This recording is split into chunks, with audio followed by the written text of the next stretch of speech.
UFC Fight Night 186, aka UFC Vegas 20. We have Jairzinho Rozenstruik versus Ciryl Gane. Very excited about this heavyweight fight. Excited to see where the winner goes from there. Boxing MMA picks. I go by the name of Harris. I am joined with Zan. And as usual, we are here giving you our UFC breakdown, UFC fight analysis, letting you know which picks are worth it, which picks do you want to avoid. We give you some parlay picks. Wait till the end of the video for that. And we let you know sort of what underdogs are worth taking a shot on. As I mentioned, we had 6 fights in the prelims. Go check out that video, was our previous release. And we are getting to our main card predictions now. We also have 6 fights on the main card. Some interesting fights, some fights I have been waiting for. And again, that main event, which I'm pretty excited to see myself. But we got to start with fight number 1 on that main card. We have Alex Caceres versus Kevin Croom. Now, Alex Caceres, I mean, he's on a 3-fight win streak at this point. So, I mean, he definitely feels motivated. You know, he might have a little bit of a Charles Oliveira late career run in him. Not late career, but you get what I mean by that. 3-fight win streak, as I said. I mean, he's a lengthy southpaw. He's experienced. We know he has good movement. I like his patience in the stand-up at this point in his career. And he can definitely sneak in that submission, right? I mean, he has 17 wins, and 6 of them are via submission. I like his takedown defense as well. I mean, you watch that fight, maybe not the best example, but you watch the fight versus Chase Hooper. Chase Hooper couldn't get him down for his life. He defended it very well. He stayed patient, stayed at distance. And, I saw a lot of good things out of Alex Caceres.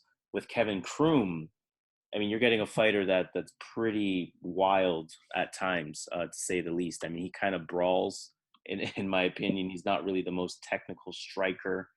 He is a hard hitter, though, at least early in the fight. And, I mean, he's a pretty solid wrestler, right? I mean, he'll keep you against the cage. I saw some decent takedown defense from him as well. If we look at the stats themselves, we see 100% takedown defense, small sample size, that said. Predictable wrestler, though. And that's one thing that I noticed from him, is that pretty predictable in his shoot attempts. It's kind of easy to find that. It's kind of easy to stay at distance. It's kind of easy to start stuffing them as the fight goes on. You can never really sleep on Alex Caceres in general. You know, he's always going to be here to compete. And it's a very winnable fight for him. You almost ask yourself, did the UFC kind of set this up and give him sort of a winnable fight? It is very much a pick'em in my eyes. I mean, Kevin Croom could start with pace, land a shot, wobble him a bit, whatever it may be. But I do think that Alex Caceres is going to get this one done. I think he's going to be the smarter, more technical striker. I think it does stay on the feet. That said, I think Caceres is at some big odds on this one. Be very careful with those odds. But if I'm picking a winner for the sake of the channel, I am going to pick Alex Caceres to win this fight. Yeah, I can see why. And definitely, Alex is turning the corner. He's on a 3-fight win streak. He looked really good in his last 3 fights. Even against Kron Gracie, he was doing this thing until he got submitted.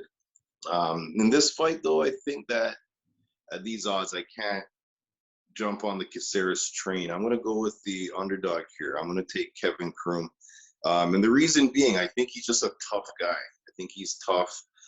He's going to have the wrestling advantage. I believe that Caceres is going to be the better striker. And Caceres, likely, he should be able to dance around for 3 rounds and win a decision. He should be able to do that.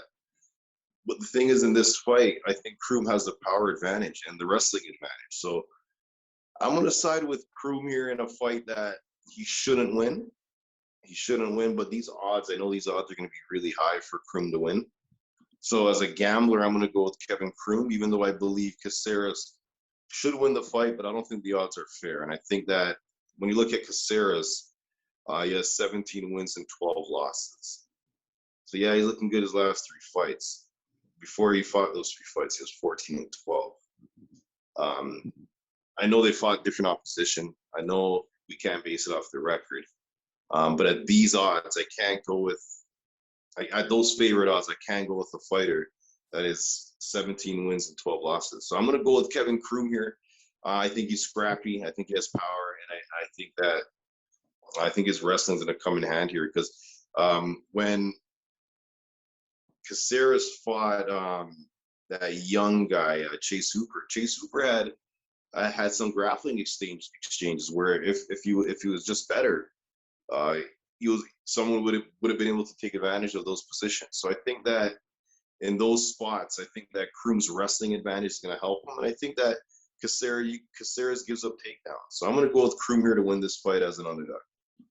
Yeah, not a bad pick. Not a bad pick as an underdog at all. And again, he's trending at plus 180. So there's definitely some value there for, like you said, I think you put it perfectly, in a fight that he should not win, but a fight that he very much could win. So plus 180, definitely worth the odds there as an underdog. Let's move on to fight number 2, Angela Hill versus Ashley Yoder. This fight, in my opinion, is real easy to assess. Their first fight was in 2017. This is a rematch. Angela Hill won that fight via unanimous decision. I've seen how they sort of look modern day, 4 years later. There's really no reason to think that this fight is going to go any differently than the first fight. In that first fight, Angela Hill had the speed advantage. She had better movement. And Ashley Yoder was able to take her down. She wasn't able to keep her down, but she was able to take her down, I think, 2 or 3 times in that fight. And she briefly had some ground game opportunities, some grapple opportunities, didn't really do much with it. Angela Hill was able to get on top of her, was able to show her ground advantage with some ground and pound, sort of before getting back to the feet. And then, I mean, the rest of it was Angela Hill. I mean, she showed me a better clinch. We know she's a Muay Thai fighter. We know she's a 2-time North American champion. She showed me the better stand-up. She showed me the better control of the center of the octagon, showed me better defense, showed me the ability to keep the fight on the feet. Again, Yoder's advantage is probably on the ground, and Angela Hill was able to keep it on the feet. And most importantly, she was able to show me the better cardio in that fight, late in that fight, and I feel like that was a big factor in her winning round 3. Angela Hill is on a 2-fight losing streak. We know the UFC likes her. We know she does some commentating as well. And you know that she's got to feel the effects of those 2 losses because they're both split decisions, going back to her Claudia Gadelha fight, as well as her Michelle Waterson fight, and 2 somewhat arguable fights at that. I'll end it with this. I mean, this should be a drop in level of competition for Angela Hill. I think that she's going to get it done. Like I said, I don't see this fight going any differently than their first fight went. I think Angela Hill is better in a lot of spots, and I don't think Ashley Yoder is going to be able to use her advantage or use her only potential path, which would be taking it to the ground. I agree with you, man. I like Angela Hill as well in this spot. In my opinion, Angela Hill beat Waterson and beat Gadelha, and she was ripped off by the judges in both fights. So in my opinion, she's on a 5-fight winning streak. If the judges are out of the equation, she won those fights. So against Ashley Yoder, as you mentioned, they already fought. I'll make this quick. They fought already. She won that unanimous. And then 4 years later, 3-4 years later, Angela Hill is the one that improved much more than Yoder. Yoder's fighting new fighters and young fighters, while we have Angela Hill fighting like former champions or future contenders, right? So I'm going to go with Angela Hill here. I'm pretty confident. I think she's going to get it done. I think she's going to make it more decisive than the last fight. I think she improved much more. So Angela Hill's my pick. Agreed. Yeah, she definitely needs to win on that one, and I think we both expect her to get it. Let's move on to fight number 3 on the main card. In that case, we have Pedro Munhoz versus Jimmie Rivera. This is a very hard fight to call. Why don't you take this one off? No, it is a hard fight, and just like the last fight, these fighters have fought before. I think when I look at these 2 fighters, I believe that Munhoz does have grappling, as well as Jimmie Rivera has some wrestling. I believe Rivera has the wrestling advantage in this fight. And in this fight, I think it's going to go pretty much the same way as last fight. I think that Jimmie Rivera is going to stuff any takedown. I think Jimmie Rivera has the better boxing, the faster hands. I think he's going to win this fight. This could be a close fight on the judges card. But when I break down these fighters and I watch the footage here, Jimmie Rivera is a better fighter. He's more well-rounded. He's going to be able to keep this on the feet and outstrike Munhoz. So I like Jimmie Rivera in this spot, but as we know, Munhoz definitely is live to win this fight. But I just don't think Munhoz has the power to disrupt Rivera. If Munhoz had more power, I would be concerned. So I think Rivera is going to win this fight, win a decision here over Pedro Munhoz. Now for this fight, this fight's tough because you can sort of analyze it in one way, but your gut can tell you something completely different. You talk about Rivera more than likely having the better stand-up. While I can definitely see reasons for that, there's a lot that I like about Munhoz's stand-up, maybe a little bit more. And you would have to go back to his fight versus Cody Garbrandt. Obviously, we know how that one ended, in sort of a slugfest. But I mean, he showed his chin in that fight, right? He showed his pop. Yes, it is Cody Garbrandt. Jimmie Rivera is maybe a little bit tougher from that perspective, but he showed his pop. I mean, he showed his movement. He showed his stand-up advantage, or not advantage, but he showed his stand-up, advantageous moments versus somebody that we know to be a boxer in Cody Garbrandt. And I think with Munhoz, I think the biggest thing with Munhoz is you have to consider the fact that he's lost. I mean, he's lost his two most recent fights, if I'm not mistaken, versus Aljamain Sterling and versus Frankie Edgar. You gotta feel like he feels he absolutely needs to win this fight. I'm making a very reluctant pick here. I mean, he is sort of getting up there in age at 34, but I'm going to have to make a reluctant pick, and I'm going to have to go with the fighter that I feel just needs this win a little bit more. I think that Cody Garbrandt fight really showed me something on the feet, and then really showed me that, despite Rivera's advantages on the feet, Munhoz potentially could have the better stand-up in this fight. If he can stuff the takedowns that we know is going to come from Rivera, which is a very tough ask to do, then I think Munhoz potentially could pull this one off. But to your point, I mean, analytically speaking, Rivera should pull this one out. But I like Munhoz here as my underdog pick. So I'm gonna go with my gut, and I'm gonna go with Pedro Munhoz, sort of at a necessity. Let's move on to fight number 4. In that case, Montana De La Rosa versus Mayra Bueno Silva. Why don't you start this one off as well? I'll make this one quick. I like Mayra Silva over Montana De La Rosa. The reason being is De La Rosa wants to grapple. She's going to be grappling a Brazilian Jiu-Jitsu black belt. And I just believe a lot of times the Brazilian has a higher level of Jiu-Jitsu than the Americans, right? So I think Bueno Silva has the better stand-up as well. Now, not by a lot, but I think that she would be the one that would be winning the striking exchanges with the overhand, right? And I think that when it goes to the ground, I think she's the better grappler. So I'm going to go with Mayra Bueno Silva to win a decision here. Yeah, I'm going to keep this one short as well. I actually do think Mayra Bueno Silva has, I'm not going to say a significant striking advantage, but I will say it's a little bit more than close. I mean, we know Montana De La Rosa to have improved her stand-up, but I mean, that improvement in her stand-up really only shows itself for the first round. And then she kind of gets back to a bit of a predictable Chase Hooper style of, I'm going to go for the takedown and I'm going to shoot from anywhere that I can. I mean, we know that she's still young, Montana De La Rosa. We know that she's still improving.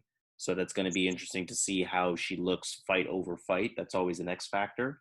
But I mean, again, I think Mayra Bueno Silva, or I should say this, the path to beating Montana De La Rosa is to have better stand-up and is to have at least some form of takedown defense. And I think Bueno Silva fits that description, right? So I can see De La Rosa maybe winning round 1. I can see her even having moments on the feet. I mean, she uses a lengthy jab. She's a really long fighter. She only has an inch and a half on the reach advantage, but She is big and long for the division. But that said, round 2, round 3, I can see going to Mayra Bueno Silva. So I'm going to go with Mayra Bueno Silva. More than likely unanimous decision in my eyes. And I actually really like those odds at minus 130. I think she provides some good value there. So let's move on then to our co-main event. We have Nikita Krylov versus Magomed Ankalaev. A lot of fights that have happened before. Actually, no, my apologies there. I'm mixing up a fight there. But I'll leave this one short as well, man. I'm going with Magomed Ankalaev. I mean, we know the combat sambo style that he has. He's looked really good in his last couple of fights. Obviously, 2 fights versus Talaba, and then his fight before that. I'm forgetting his opponent off the top of the head right now. But I just see Ankalaev as sort of being better everywhere. Nikita Krylov, very quality opponent. I mean, he has a karate style. He has a pretty solid ground game, pretty decent grapple game, pretty decent clinch game, pretty decent wrestling game as well. But I see Magomed as somebody who is just a little bit better everywhere, a little bit better in the stand-up. Again, combat sambo style wrestling we know is top of the food chain in the UFC at the moment. And I see the wrestling being an advantage. I see the stand-up being an advantage. And I see Magomed Ankalaev just sort of continuing the hot streak that he's been on. So I'm going with Magomed Ankalaev on this one. Big favorite. I think that's for a reason. Quality opponent, but I can't see Magomed losing this fight. Yeah, I'm going to echo that. I agree with you, man. In a 3-round fight, I think Ankalaev can easily get 2 of those rounds. I think he can get the same type of grappling success Glover Teixeira had over him. I just think he's a bit better everywhere. But when you're big like this, though, remember, anyone can get knocked out. At this point, you can do all the research. Everything says Ankalaev should win this fight. But again, these guys are so big that one shot could call it a day. So again, I like Magomed Ankalaev to win this fight. But I really think this is a fight you got to look at. These are 2 strong fighters, 2 fighters that have knocked out many fighters. So again, this could also come down to who touches who first, right? But I'm going to go with Magomed. I trust him. I really like him. His only loss, he was beating the guy up for the whole fight. And he got triangle choked, or he got choked in the last 5 seconds, 2 seconds, or some shit like that.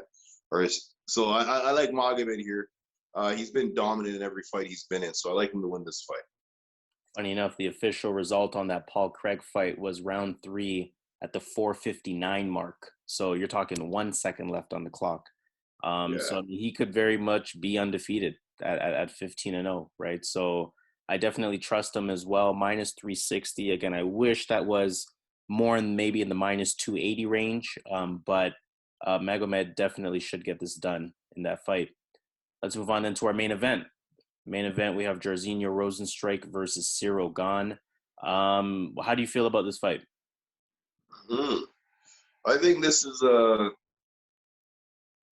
fight's gonna go one of 2 ways. I believe that Ciryl Gane has really good movement. He's in really good shape. He's gonna be the better grappler. I think he's gonna have the better kicks. I think he's gonna have the better jab. But I believe that Rozenstruik's going to have the power. I believe Rozenstruik's going to have the hooks, right? So the problem with Rozenstruik is he's not active enough. He's really he doesn't throw a lot of shots at all each round. So Gane's going to pretty much win each round unless Rozenstruik knocks him down or knocks him out. I like Gane here. I think Gane's going to stay out of trouble here. But just like last week, if you're looking at making a bet, I'm sure Gane's a big favorite. Rozenstruik has a lot of value, just like Derek Lewis had last week, right? So there's all he needs is one shot, and he can knock out Gane. But I think that Gane is a much more technical striker here. I think the leg kicks, his movement's going to be too much for Rozenstruik, who's a plodding striker. And I think that jab's going to be there all day. I think it's going to be there all day. So, I think Gane at some point is going to hurt him, maybe getting him out of there in the 2nd or 3rd round. Yeah, I like Gane. I'll keep this one short. I like Gane. I think they're both patient in the stand-up. especially for a 5-round fight. I can see them both being extra patient.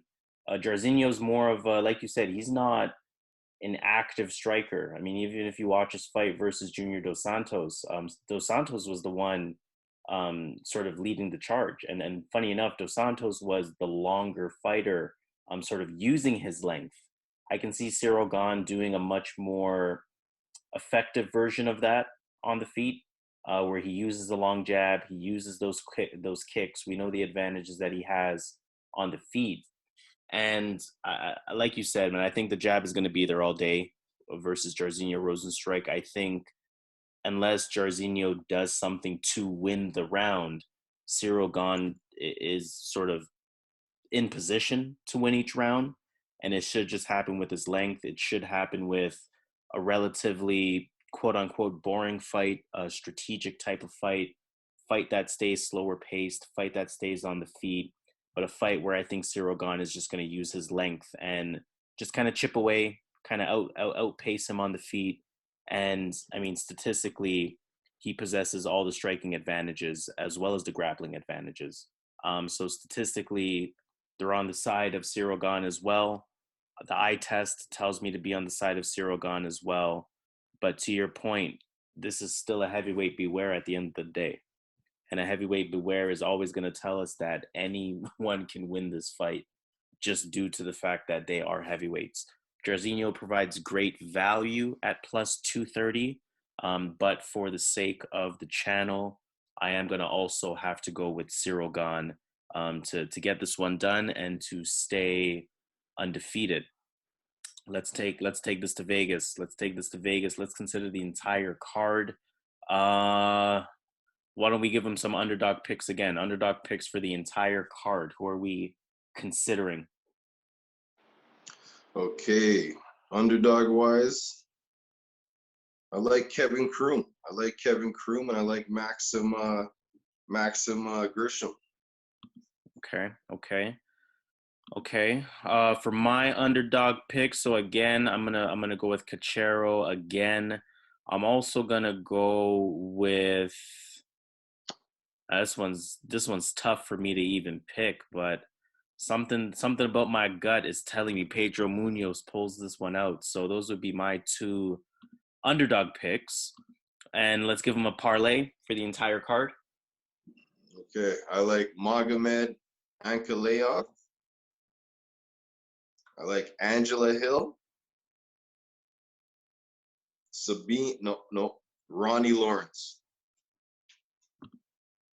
3 fights in that case. That's plus 169. $100 will get you $270 return. For our bigger bettors, a bigger unit of play, $250 will return $675 on that. And in terms of my parlay picks, I definitely, I mean, we seem to agree with these, and that's a good thing. But I do love Hill and Ankalaev in those positions. And if I were to add a third fight to that, I'm going to have to go with, I'm going to have to go with, I'm going to go Sabina Mazo. On that one. So that's going to be a plus 146 situation between those 3 fights. $100 will return 246 on that one. And a bigger unit of play, $250 will return 616. How do you guys feel? Let us know. Let us know your underdog pick. Let us know your parlay. Let us know if you've been winning. Let us know if you've been losing. As usual, do all that good stuff to help us out with the algorithms. Like, comment, share, subscribe to the page.